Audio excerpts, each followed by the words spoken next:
তত্ত্বাবধায়ক সরকার গঠনে জাতীয় ঐকমত্য কমিশনের পক্ষ থেকে যে নতুন প্রস্তাব দেওয়া হয়েছে তা নিয়ে এনসিপি ও জামায়াত একমত হলেও বিএনপি এতে একমত হতে পারেনি।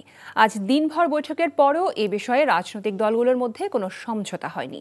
আর জুলাই সনদে স্বাক্ষর করতে বিএনপি একমত থাকলেও মৌলিক সংস্কারের সকল বিষয় এই সনদে সন্নিবেশ না করা হলে তাতে এনসিপি স্বাক্ষর নাও করতে পারে বলে জানিয়েছেন দলটির সদস্য সচিব আক্তার হোসেন।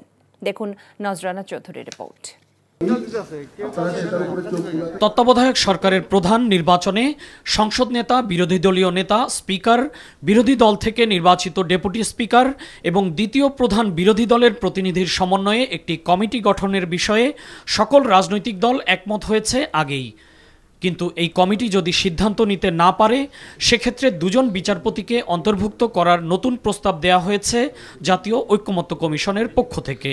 মঙ্গলবার বৈঠকের শুরুতেই কমিশন এই প্রস্তাব দেয়, কিন্তু এনসিপি এবং জামায়াতে ইসলামী এই প্রস্তাবে রাজি হলেও বিচার বিভাগকে এই প্রক্রিয়ায় অন্তর্ভুক্ত করাটা সমীচীন হবে না বলে তাতে দ্বিমত পোষণ করে বিএনপি। জুডিশিয়ারিকে বাইরে রেখে যতটা সম্ভব আমরা যদি এই সম্মতিটা আনতে পারি, জাতীয় ঐকমত্য আনতে পারি, তাহলে ভালো।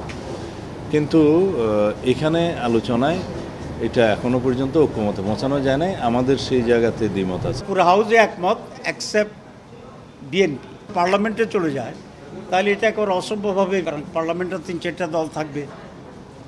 একমত হয়ে সেখানে ডিসিশন নেওয়া এটা খুব ডিফিকাল্ট হবে এবং একটা অনিশ্চয়তার দিকে আমরা চলে যাব। তত্ত্বাবধায়ক সরকারের ইস্যুটা আমাদের এই ফোরামেই পুরোপুরিভাবে সেটেল করে ফেলা প্রয়োজন। সেটাকে পরবর্তী কোনো ফোরামের জন্য রেখে দেওয়া গোটা থেকে একটা অসুনিশ্চয়তা তৈরি করতে পারে।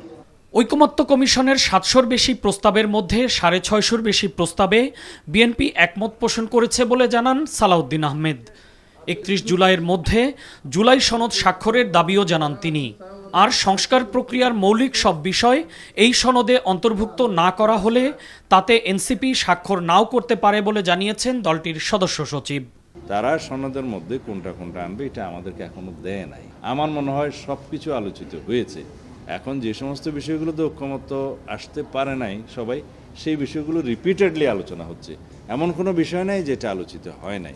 মৌলিক সংস্কারের প্রত্যেকটা বিষয়ই যেন জুলাই সনদে অন্তর্ভুক্ত হয়, সেটাই আমাদের দাবি। যদি কোনো বিষয়কে অনুল্লেখ করে বাদ দিয়ে জুলাই ঘোষণাপত্র প্রণয়ন করা হয়, সেক্ষেত্রে সেই জুলাই সনদে আমরা স্বাক্ষর করব কিনা সেটা অবশ্যই বিবেচনাধীন। সংবিধানের মৌলিক পরিবর্তনগুলোর আইনি ভিত্তি দেওয়ার জন্য অধ্যাদেশ জারি অথবা গণভোট দেওয়ার দাবি জানিয়েছে জামায়াতে ইসলামী। এটার একটি আইনি ভিত্তি দিতে হবে এবং এটার জন্য আমাদের আইদার, আমি যেটা বলছি, অধ্যাদেশ অর গণভোট, এই দুটো হচ্ছে আমাদের প্রস্তাবনা। তবে নির্বাচিত সরকারকে দুর্বল করে দিবে এমন সংস্কার বিএনপির পক্ষে মেনে নেওয়া সম্ভব নয় বলেও জানান বিএনপির স্থায়ী কমিটির সদস্য Salahuddin Ahmed. Nazrana Chowdhury, NTV news, Dhaka. Bundle থাকলে প্রতি সেনমানিতে টাকা বাঁচবে। বিকাশ সেনমানি বান্ডেল কিনে জিতুন প্রতি লেনদেনে।